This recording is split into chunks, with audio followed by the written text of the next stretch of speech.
The scale of the crisis defies imagination. That's the stark warning from the International Rescue Committee as Israeli forces intensify their assault in the south of Gaza.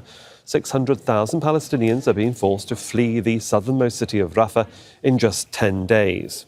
Now, this is an aerial shot of northwest Rafah on the 4th of May, 2 days before that Israeli action began. And this week, as you can see, most of the tents and shelters have been removed. But where have they gone? Well, this is one of the places in Khan Yunis, north from Rafah. On the 4th of May, there was not a tent to be seen. But this is Wednesday. As you can see, the number of tents has increased dramatically. So let's bring in our correspondent, Tariq Abu Azoum, who's in Deir al-Balah in central Gaza for us again. And Tariq, people do continue to leave Rafah, even as the Israelis attack, as we've already heard, in the north, because they're fighting Hamas apparently, but definitely where you are.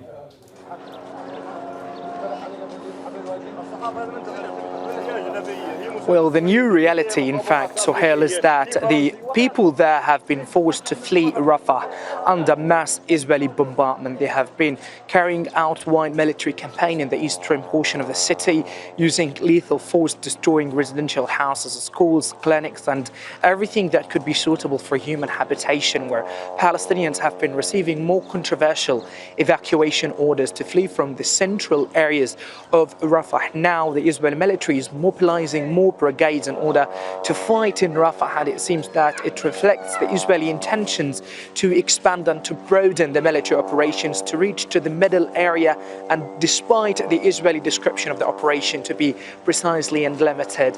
Now, people are fleeing from Rafah to the Al-Mawasi area in the northern part of Khan Yunis, in the western part of Khan Yunis, alongside to Deir al-Balah, which is now the most densely populated area. People have ended up right now living in drastic humanitarian situation where they are forced to live in makeshift tents that completely have no sign of hygiene facilities, and amid the growing rapid increase of the infectious diseases spread among Palestinians, who are right now experiencing more challenges in terms of getting food, water, new places of evacuation, where some families have fled from their houses for the 6th or the 7th time right now since the beginning of the conflict, where, as we have been talking to a number of locals, they have been saying that we are completely exhausted from being displaced, and we thought that when we evacuated to Rafah it would be our last trip of evacuation, but now it sounds to be like safety for us is a clear trap being used by the Israeli military